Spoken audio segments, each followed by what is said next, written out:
భ్రష్ట మనస్సుకు కలిగి ఉన్నటువంటి చెడ్డ లక్షణాలు ఈ 21. భ్రష్ట మనసు అనే మాట తీవ్రంగా ఉందా, చెడ్డ మనసు అనే మాట తీవ్రంగా ఉందా? కొంచెం వినసొంపుగా ఏది ఉంది? భ్రష్ట మనసు, చెడ్డ మనసు, రెండింటిలో ఏది తీవ్రంగా ఉందా? చెయ్యరాని కార్యములు చేయుటకు దేవుడు భ్రష్ట మనసుకు వల్ల చెయ్యరాని కార్యములు ఏంటవి? చెయ్యరాని కార్యములు దుర్నీతి, దుష్టత్వము, లోభము, ఈర్ష, మత్సరం, నరహత్య, కపటము, కలహము, వైరము, కొండగాండ్రు, అపవాదకులు, దేవద్వేషకులు, హింసకులు, అహంకారులు, బింకములాడు వారు, చెడ్డవాడిని కల్పించేవారు, తల్లిదండ్రులకు అవిధేయులు, అవివేకులు, మాట తప్పువారు, అనురాగ రైతులు, నిర్దయులు.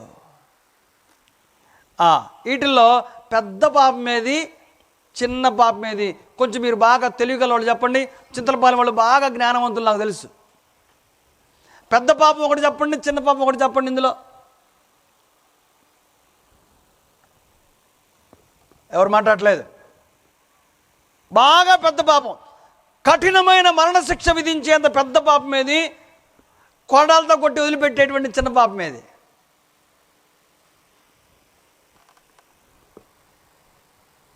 దేవుని దృష్టిలో ఈ పాపానికి సంబంధించినటువంటి గ్రేడ్స్ ఏమి లేవు.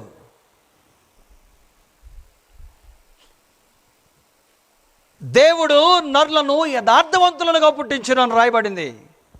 కానీ వారు వివిధమైన తంత్రములు కల్పించుకున్నారట. కల్పించుకున్నటువంటి తంత్రములు ఇదిగో 21 ఉన్నాయి ఇక్కడ. ఎందుకు వీటిల్లో మనుషులు చిక్కుకొనబడ్డారు అనంటే హృదయంలో దేవునికి చోటు ఇయ్యనల్లనేటువంటి కారణాన. ఇప్పుడు వీటిల్లో మనం ఎన్నిట్లో చిక్కుకున్నాం?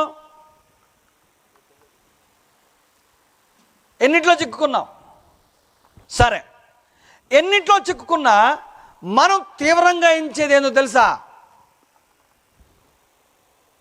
ఎవరైనా తాగి తందనలాడుతుంటే వాడిని మాత్రం చాలా పెద్ద ఘోర పాపిగా చూస్తాం. అంతకంటే ఘోరమైంది ఒకటి ఉంది, అది వ్యభిచారం. ఇవి రెండు చాలా తీవ్రమైనగా మనుషులు ఎంచుతూ ఉంటారు. ఎందుకంటే ఇది బయటికి కనపడతా ఉంటాయి, దాగాయి కావు కాబట్టి. ఆ వాసన కొడతానే ఉంటుంది.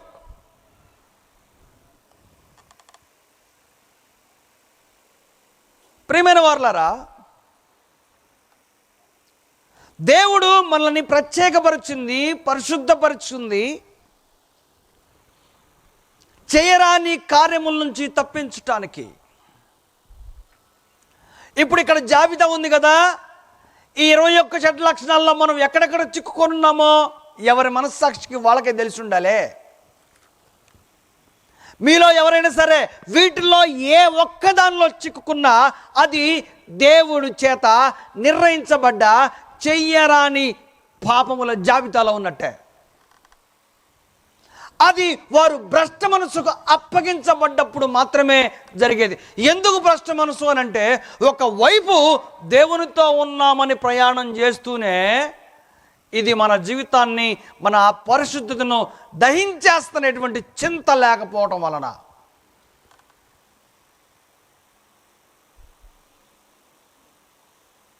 యెషయా గ్రంథములో ఒక అద్భుతమైన మాట రాయబడింది. మేలు కీడనియు, కీడు మేలని యోచించుకుని వారికి శ్రమ. చీకటి వెలుగనియు, వెలుగు చీకటిని యోచించుకుని వారికి శ్రమ. అదేమైనా పెద్ద పాపమా? అదేమైనా పెద్ద ఘోరమా? త్రాగుడైన, వ్యభిచారమైన, దొంగతనమైన, జూదమైన, ఇంకా ఎలాంటి పాపమైనా సరే ఒకటి చిన్నదిగా వేరొకటి పెద్దదిగా దేవుడు చూడబోటం లేదు. ఇప్పుడు నేను చెప్పానే, ఇక్కడి నుంచి వెళ్ళబోయే వాళ్ళందరూ కూడా ఇంటికి వెళ్ళి ఏడుస్తా ప్రార్థన చేసుకోవాలని. ఎందుకన్నా నా మాట చెప్తా. మనలో కొంతమంది అనిపించింది, అమ్మయ్య ఇది నేను చేయట్లేదులే అమ్మయ్య, ఇది నేను చేయట్లేదులే అమ్మయ్య, ఇది ఆమె చేస్తుందిలే అమ్మయ్య, ఇది వాడు చిక్కుకున్నదిలే నాకు సంబంధం లేదులే అనుకుంటున్నామేమో.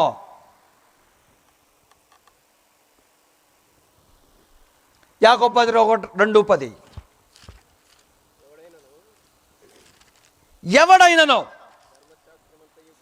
ధర్మశాస్త్రమంతయు గైకొని ఒక్క ఆజ్ఞ విషయములో తప్పిపోయిన ఎడల ఆజ్ఞలన్నిటి విషయములో అపరాధి అగును. ఇంటికి వెళ్ళి నిద్రపోయారా? మీరు ఈరోజు వాక్యం వినలేదని అర్థం.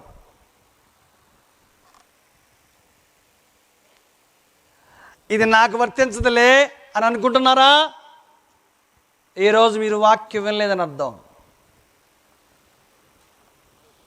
ఎవడైనను ధర్మశాస్త్రం అంతయు గైకొని, గుర్తుపెట్టుకోవాలి, అంతయు గైకొని ఒక్క ఆజ్ఞ విషయములో తప్పిపోయిన ఎడల ఆజ్ఞలన్నిటి విషయములో అపరాధగును.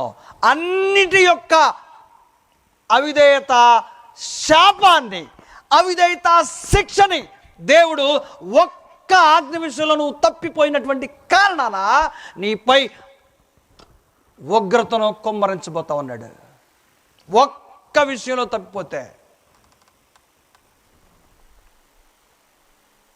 ఏంటి దేవుడు మరి అంత కఠినంగా ఉన్నాడు? మరి అంత కఠినంగా ఉండేలాగా కొంచెమన్నా మనకు వెసులుబాటు ఇవ్వాలి కదా. చిన్న చిన్న ఏదో అప్పుడప్పుడన్నా కొంచెం వ్యభిచారం చేసుకోకుండా ఎట్టుంటాం మనం? అప్పుడప్పుడైనా మనుషులం కదా. ఈ కళ్ళు ఇచ్చిన దేవుడు ఈ అందమైన ప్రపంచాన్ని చూడటం కోసం కదా. ఎంతెంత లక్షల కోట్లు పెట్టి మనుషుల్ని ఆకర్షించే మంచి మంచి బ్రాండ్స్ తయారు చేస్తున్నారు. దాని మీద స్టాట్యుటరీ వార్నింగ్ ఉన్నా సరే ఇన్నాళ్ళకు ఒకసారి రుచి చూస్తే ఎట్టుంటుందో. అప్పుడప్పుడు కాదు, కొంచెం సారి, ఒక్కసారే కదా. ఇవి ఈ పరిశుద్ధ గ్రంథం మాట్లాడుతున్న దేవునితో సంబంధం లేకపోతే నువ్వు అప్పుడప్పుడు కాదు, ఎప్పుడు ఆ పనిలోనే ఉండు. నిన్నెవరు అడిగేవాళ్ళు లేరు. తాగు, తందనాలాడు, ఊరేగు, నిన్నెవ్వడు పట్టించుకోడు. అదేం పని అని అనరు, అవసరంలా. నీతిమంతుడు, న్యాయమంతుడు, యథార్థమంతుడు దేవుడు మాత్రం తన పరిశుద్ధమైన పోలికలో నిన్ను నన్ను చేసుకున్నటువంటి కారణాన, నిన్ను జన్మతః ఈ దుర్నీతికి అప్పగించని కారణాన నీలో అది ఉంటే చూసి తట్టుకునేవాడు కాదు ఆయన. ఆ దౌర్బల్యతను చిక్కుకుంటే నువ్వు తప్పించడానికి, అనగా ఆ దుర్నీతి బంధకాల నుంచి తప్పించడానికి తన్ను తాను అప్పగించుకున్నట్టుగా ప్రణాళిక సిద్ధపరిచి తన కుమారుని భూమి మీదకు పంపించిన కరుణా సంపన్నుడు. ఎంతటి ప్రేమ స్వరూపో కదా. ప్రియులారా, ఆలోచించాలి. ఒక్క ఆజ్ఞ విషయంలో తప్పిపోయినా అన్నిటినీ తప్పినటువంటి దోష శిక్ష నీపైన అపరాధ రుసుముగా పడుతుంది. వ్యభిచరింపవద్దని చెప్పిన వాడు నరహత్య చేయవద్దని చెప్పాను కనుక నీవు వ్యభిచరింపకపోయినను నరహత్య చేసిన యెడల ధర్మశాస్త్ర విషయములో అపరాధివైతివి. స్వాతంత్రం నిత్య నియమము చొప్పున తీర్పు పొందవో వారికి తగినట్టుగా మాట్లాడుడే. తగినట్టుగా, ఈ మాటను అండర్లైన్ చేసుకోండి. తగినట్టుగా. ఎందుకంటే నా ఈ ప్రసంగంలో ఈ తగినట్టుగా అనేటువంటి దాన్ని ఎంఫసైజ్ చేయబోతున్నాను. ఎందుకు చేత ఆ పదం అక్కడ వాడబడిందో. తీర్పు పొందబో వారికి తగినట్టుగా మాట్లాడుడి, అలాగుననే ప్రవర్తించుడే. మనం దైవభయంతో బ్రతికే వారం.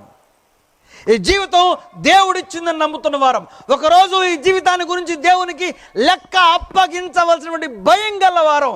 అందువలన దానికి తగినట్టుగా మాట్లాడాలి,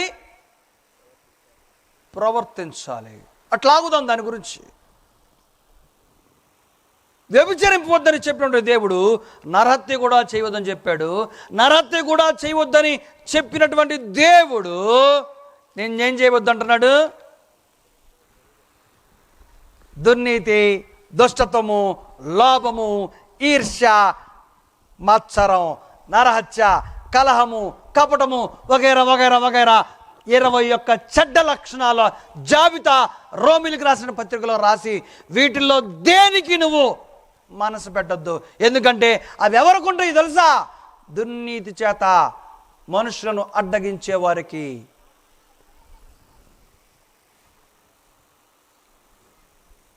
భ్రష్ట మనసుకు అప్పగించబడ్డ వారికి మాత్రమే అవి ఉంటాయి. వాటికి నువ్వు తావియొద్దు. నేను వీటికి తావిలేదు అని చెప్పి మనలో స్వాభావికమైన ధర్మంగా కలిగేటువంటి దేవుని దృష్టికి విరుద్ధమైన వాటిని సమర్థించుకునేటువంటి ప్రయత్నం అన్నటికీ క్రైస్తవుడు చేయటానికి దేవుడు అనుమతించడు.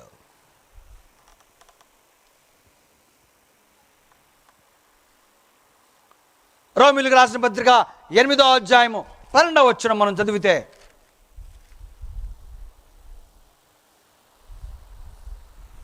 అక్కడ అంటున్నాడు, మనకి పడ్డ క్రెడిబిలిటీ గుర్తు చేస్తా.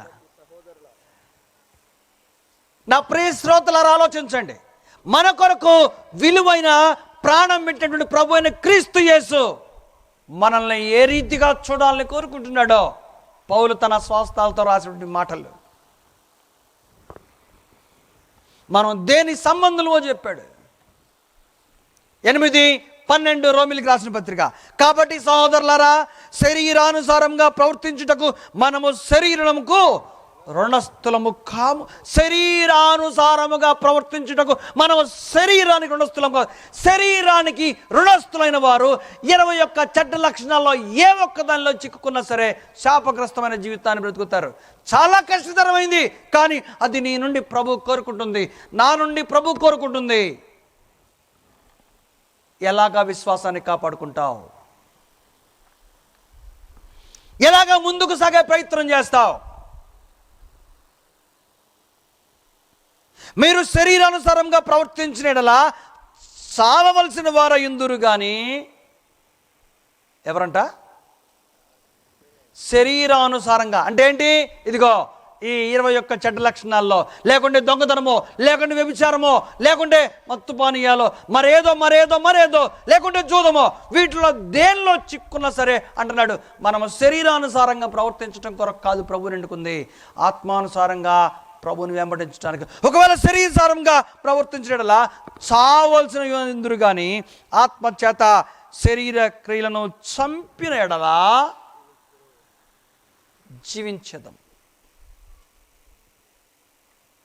పాపములో చిక్కుకుంటే చావలసిన వాడవు, కానీ నువ్వు చావకూడదు, శరీర క్రియలను చంపవలసిన వాడవై ఉన్నావు. అదేదో ఈరోజు ప్రసంగం వినగానే ఈరోజే జరిగేది కాదు. అదే దాని విషయమై నీ శ్రద్ధ, నీ అపేక్ష, నీ సిద్ధపాటు, నీ తీవ్రత దేవునికి లెక్క అప్పగించడం కొరకు నువ్వు పడేటువంటి తపనపై ఆధారపడి ఉంది. నీకు ఇవ్వబడ్డ పరిశుద్ధతను కాపాడుకోవడంలో ఆధారపడి ఉంది.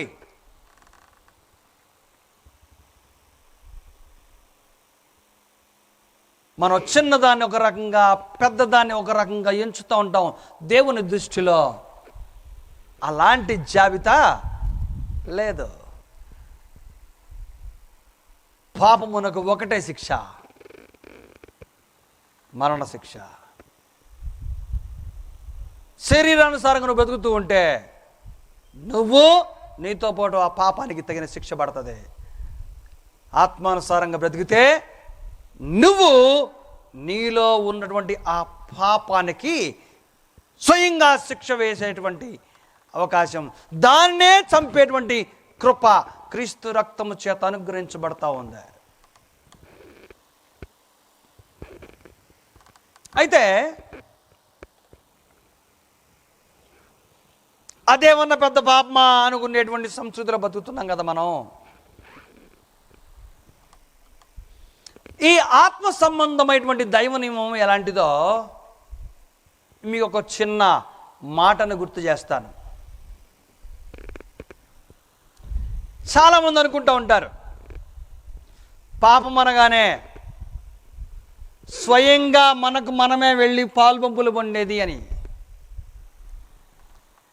మత్తయి రాసిన సువార్తలో యేసు ప్రభువు 5వ అధ్యాయము 27వ వచనములో దాని మూలాన్ని మనకు గుర్తు చేశాడండి. పాపము యొక్క తీవ్రత, దాని మూలం అసలు అక్కడే ప్రారంభమైంది, దాని యొక్క ఆనవాళ్ళు. మత్తయి సువార్త 5వ అధ్యాయము 27వ వచనం, వ్యభిచారము చేయవద్దని చెప్పబడిన మాట మీరు విన్నారు కదా. విన్నారా లేదా? ఏ ఊర్లోనైనా సరే వ్యభిచారం తప్పేమి కాదు అనేటువంటి సంస్కృతి ఉందా? కొన్ని టూరిజం కంట్రీస్ ఉన్నాయి. ఫర్ ఎగ్జాంపుల్ థాయిలాండ్ అనే ఒక దేశం ఉంది. ఆ దేశంలో వ్యభిచారం చేయాలనుకునే వాళ్ళు గవర్నమెంట్కి అప్లై చేసుకొని లైసెన్స్ తెచ్చుకొని చేసుకోవచ్చు. ప్రభుత్వం దానికి ఆమోదిస్తుంది. అంటే మనం చిన్న చిన్న బడ్డీ కొట్లు పెట్టుకుంటాం కదా వ్యాపారాలు చేయడానికి, బిజినెస్ చేయడానికి లైసెన్స్ ఇస్తారు కదా. అలాగే థాయిలాండ్ దేశంలో నేను నా శరీరాన్ని అమ్ముకొని బ్రతకాలనేటువంటి అపేక్ష కలిగి ఉన్నాను, నాకు లైసెన్స్ ఇవ్వండి అని అంటే గవర్నమెంట్ సంతోషంగా లైసెన్స్ ఇస్తుంది. వాళ్ళు సంతోషంగా పని చేసుకోవచ్చు. అయితే సంవత్సరం ఒకసారి ట్యాక్స్ కడితే సరిపోద్ది. అంత స్వేచ్ఛానుసారమైనటువంటి జీవితాల్లో గడిపేటువంటి దేశాలు ఉన్నాయి ఈ భూమి మీద.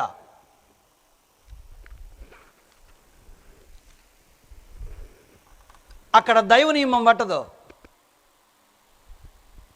ఏంటి దైవ నియమము? చదువుదా ఇక్కడ, వ్యభిచారము చేయవద్దని చెప్పబడిన మాట మీరు విన్నారు కదా. నేను మీతో చెప్పున్నదేమనగా, ఒక స్త్రీని మోహపు చూపుతో చూచు ప్రతి వాడు అప్పుడే తన హృదయమందు ఆమెతో వ్యభిచారము చేసిన వాడగును. అప్పుడే తన హృదయమందు అప్పుడే శరీరంతో కాదు, ఇంకా శరీరం అక్కడికి వెళ్ళలా. ఈ కళ్ళు పనిచేసిన ఈ దుర్బుద్ధితో కళ్ళు పనిచేయగానే శరీరంతో చేసినంత భయంకరమైన పాపాన్ని దేవుడు హృదయానికి ఆపాదించేశాడు. హృదయమందు ఆమెతో వ్యభిచారం చేసిన వాడగును. నీ కుడి కన్ను నిన్ను అభ్యంతరపరచినట్లా దాన్ని నీ యొద్ద నుండి పారవేయము. నీ దేహమంతయు నరకములో పడవేయబడకుండా నీ అవయములలో ఒక్కటి నశించడం నీకు ప్రయోజనకరం కదా. ప్రభు ఏం మాట్లాడుతున్నాడు? ఆయన బిడ్డలైన వారు పాపం ఆపాదించబడి ఆయన సింహాసనాసీనుడై శిక్ష విధించడానికి తీర్పు తీర్చే రోజున నువ్వు దోషిగా చూస్తే సహించేటువంటి వాడు కాదు ఆయన. ఆయన చూడటానికి ఇష్టపడి నిన్ను దోషిగా, అందుచేత నీలో ఆ పాపం ఉండటానికి ఆయన అంగీకరించడు గనుక తన ప్రాణాన్నే పరంగా పెట్టడానికి తన్ను తాను అర్పించుకున్నాడని రాయబడింది. తన్ను తాను అర్పించుకోవడానికి ముందు ఇదిగో ఈ బోధ ఏమని? వ్యభిచారము చేయవద్దని మీరు విన్నారు కదా. అయితే మోహపు చూపుతో చూచు ప్రతివాడు అప్పుడే ఆమెతో వ్యభిచారము చేసిన వాడవును కనుక అతని హృదయంలో ఆ పాపం నిలిచే ఉంది. ఎలా కనిపిస్తూ ఉన్నాయి ఈ సంగతులు వింటూ ఉంటే ప్రియమైన వారలారా?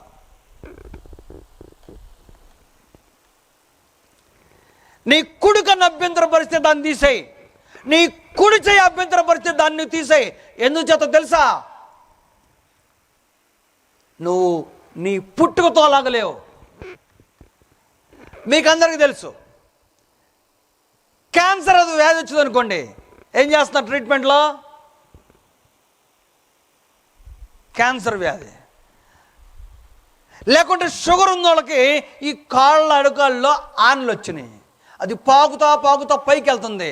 హాస్పిటల్కి వెళ్తే అంటారు డాక్టర్ గారు, ఇదిగో ఈ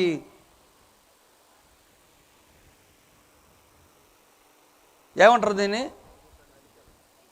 ఈ భాగాన్ని ఏమంటారు తెలీదు, పాదం వరకు కాదే, గిలకల వరకు తీయమంటారు. అయ్యా కిందంతా కుళ్ళిపోయింది, చూడటానికి పైకి కాళ్ళలో కనపడుతుంది కానీ అడుగులేమి లేదు అంటే, అయితే ఉన్న ఏం కాదులే పర్లేదు, నీకేం బాధలేదుగా, నాకేం బాధలేదు నాయన, ఇంకొక నెల గాడిస్తే పైకి వస్తావు, నువ్వు పోతావా కాళ్ళు తీసుకుంటావా? గిలకల్లా తీస్తే నువ్వు బతుకుతావు,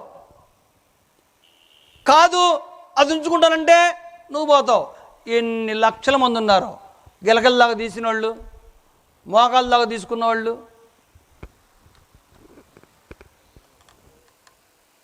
తొడదాకా తీసేసిన వాళ్ళు. దేనికి? అది ఆ దేహంలో ఉండటం తన ప్రాణానికి ప్రమాదం అని వైద్యులు నిర్ణయించారు కాబట్టి. క్యాన్సర్ వ్యాధి కూడా అదే. యేసు ప్రభు ఈ భూమి మీదకి క్యాన్సర్ రాకముందే, షుగర్ రాకముందే చెప్పాడు. ఏమని? నీ శరీరంలో ఏదైనా ఒక చిన్న అభ్యంతరం నీకు కనిపిస్తే ఆ భాగం వరకు కట్ చేసే కానీ నువ్వు చావాక. ఈరోజు మనుషులు ఎంత దౌర్భాగ్యులుగా తయారయ్యారు తెలుసా? ఎంత భయంకరమైన కబంధ హస్తాల్లో చిక్కుపోయారు తెలుసా? చస్తే చచ్చాను కానీ నేను ఇది మాత్రం మానను అంటున్నాడు. పోతే పోతాను, ఏమైంది? చావోయే ముందైనా సరే ఈ చేతిలో సీసా మాత్రం ఉండాల్సిందే, ఇది వదిలిపెట్టను. అవసరమైందే, ఇదిగో యామా నువ్వు నన్ను బాగా ఇబ్బంది పెడుతున్నావు, తాగొద్దని సతాయిస్తున్నావు, సరే నీ కోసం ఒక్క ఆదివారం మాత్రం మానేస్తానా అని చెప్పాడు ఒక ఆయన. ఆమె దేవునికి స్తోత్రం, అయ్యా నా ప్రార్థన ఆలకించావు నాయన, ప్రైజ్ ద లార్డ్ అని చెప్పేసి ఆయనకు అనుమతి ఇచ్చేసింది. ఆ మహానుభావుడు శనివారం దాకా తాగుతాడు, పడుకోబోయే ముందు తలస్నానం చేస్తాడు. ఆయన తెల్లారు లేవగానే ఆ మహాతల్లి ఆయనకి తెల్ల బట్టలు వేస్తుంది, ఇద్దరు ప్రార్థనకి వెళ్తారు. ప్రార్థన నుంచి రాగానే ఆమెమో ఇంటికి, ఆయనేమో కంపెనీకి. ఏందయ్యా ఈ పని? నేను నీకు ముందే చెప్పా, నీకోసం ఇదంతా, నిన్ను సంతోషపరచటం. ప్రియమైన వారలారా, క్రైస్తవ విశ్వాస జీవితం ఎవరినో సంతోషపరచడానికి, ఎవరినో సంతృప్తిపరచడం కోసం మాత్రం కాదు. నీ దేవుడైన యెహోవా పరిశుద్ధుడు కనుక నీవును పరిశుద్ధులుగా ఉండాలని ఆయన కోరుకున్నాడు. ఒక చిన్న దైవ చిత్తానికి విరుద్ధమైంది నీలో నాలో ఉంటే దేవుడు ఇష్టపట్టలా. అపోస్తలుల కార్యం 5వ అధ్యాయంలో రక్షించబడ్డటువంటి కుటుంబం అనగా దేవుని వెంబడిస్తున్నటువంటి కుటుంబం ఒకటి ఉంది. నేను మాట్లాడుతుంది ఎవరి గురించి? వారు ఏం చేశారు? చిన్న అబద్ధం ఆడారు. అననీయ సప్పీరా గురించి నేను గుర్తు చేస్తా ఉన్నాను. చిన్న అబద్ధమే. ఏమ్మా అంత ఘోరమా? వాళ్ళు ఏమైనా వ్యభిచారం చేశారా? వారేమైనా తాగి తందనలాడారా? ఎవరైనా చంపారా? వాళ్ళ సొంత ఆస్తి అయిన దాన్ని వాళ్ళు నచ్చిన రేటుకి అమ్ముకున్నారు. వాళ్ళు ఇవ్వాలనుకుంది ఇచ్చారు. కానీ వాళ్ళకు అర్థం కాని ఒక భయంకరమైన అపవాదం, పాపం వారి జీవితాల్లో, వారి హృదయాల్లో చిక్కుకుపోయింది. అది వాళ్ళు గ్రహించలా. వాళ్ళు గ్రహించేలోపే ఆదిమ సంఘం ప్రారంభించబడ్డ తొలి దినాల్లోనే దేవుడు కఠినమైన శిక్షకు నాంది పలికాడు. ఎందుకో తెలుసా? భవిష్యత్ దినాల్లో ఎన్నటన్నిటికీ ఈ ఘోరమైన శిక్ష శాశ్వతంగా నిలిచిపోవాలి. పరిశుద్ధులు మాత్రమే సంఘంలో ఉండాలని తలంచాడు కనుక.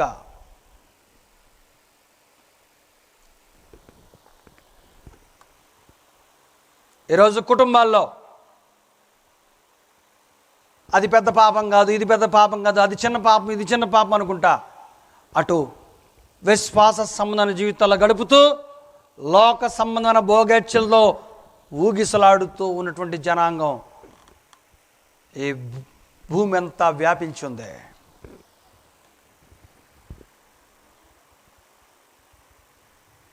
మరి మన లక్ష్యం ఏంటి? మన లక్ష్యం ఏంటి? ఎఫెసీ పత్రిక 4వ అధ్యాయం చదువుతాను.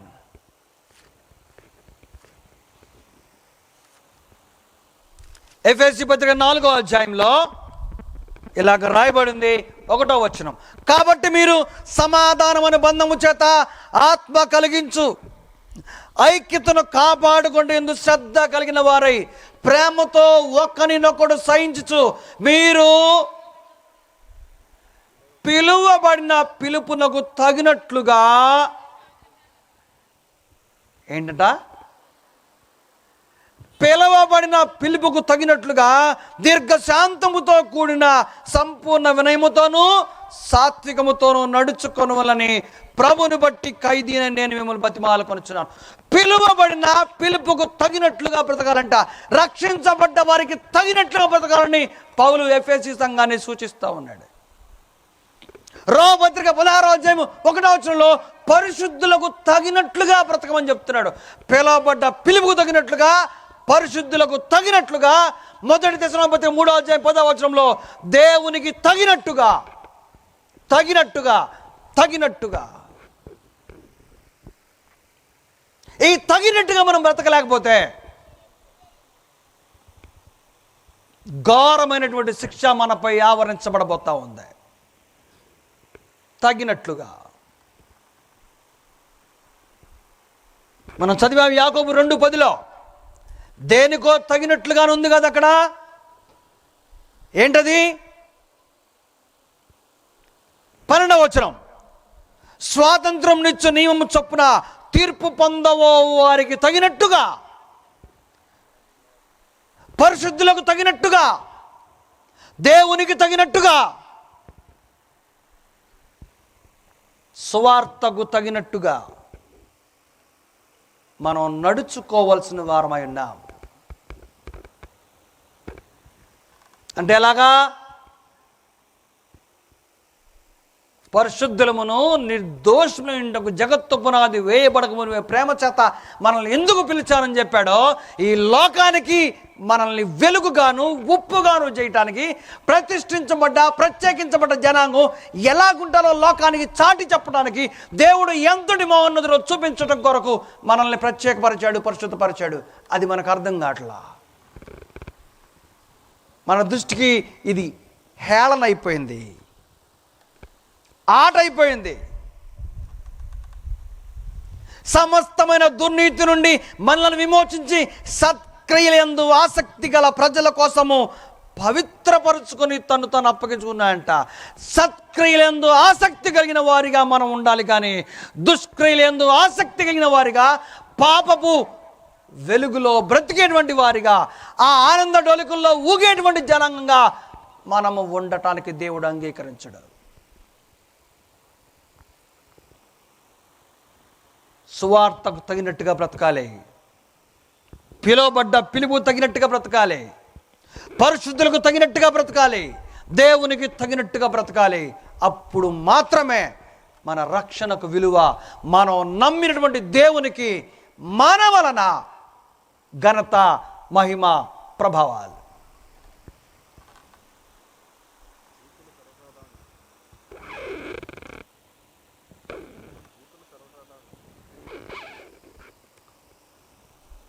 ప్రియమైన వారలారా, అతి భయంకరమైనటువంటి పాపంతో నింపుకొని పోయినటువంటి కుటుంబ వ్యవస్థ, వివాహ విలువలు లేని, సామాజిక విలువలు లేని, మాట తీరులో విలువలు లేనివి, సంస్కృతిలో విలువలు లేనివి, ఈరోజు అడుగడుగున అంచెలంచెలుగా నింపబడి కూరుకుపోయినటువంటి వ్యవస్థలో మనం బ్రతుకుతా ఉన్నాం.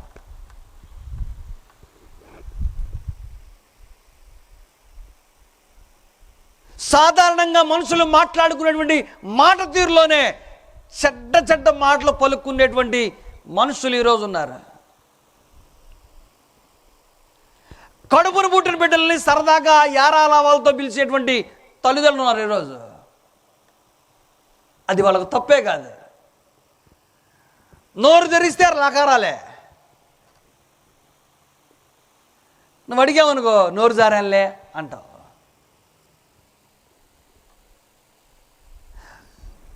వాడుకైపోయింది.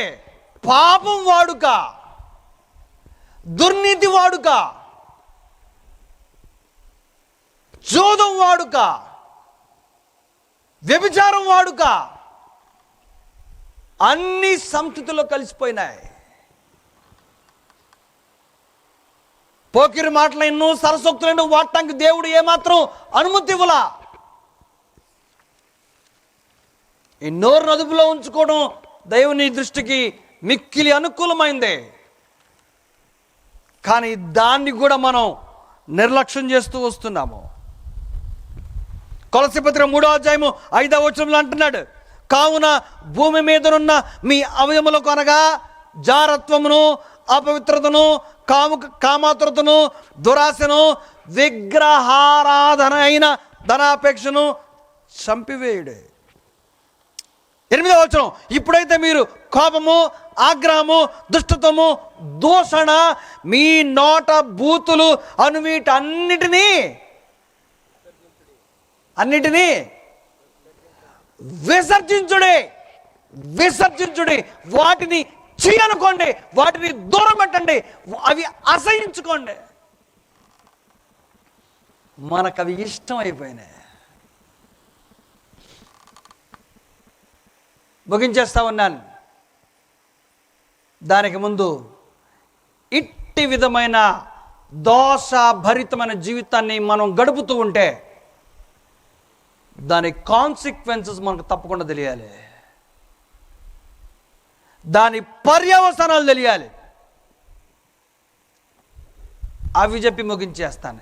ఏమిటి ఈ పర్యవసానాలు? ఇలాంటి జీవితాన్ని గడుపుతూ ఉంటే, గడపకూడని రీతిలో మనం జీవిస్తూ ఉంటే దాని కాన్సిక్వెన్సెస్ ఏంటి? మీ నిమిత్తమే కదా అన్ని జనుల మధ్యన నామము వ్యర్థముగా దూషించబడతా ఉంది. ఎవరికి హేళన? పాపపూరితమైన జీవితాన్ని క్రైస్తవులు బ్రతుకుతుంటే ఎవరికి అవమానం? దేవునికి అవమానం. అంతేనా? కేవలం దేవునికి అవమానమా? అదొక్కటే కాదు. ఈ సంస్కృతి సంప్రదాయాలు నాగరికతలో లేకుండా హీనమైనటువంటి జీవితాన్ని గడుపుతూ ఉంటే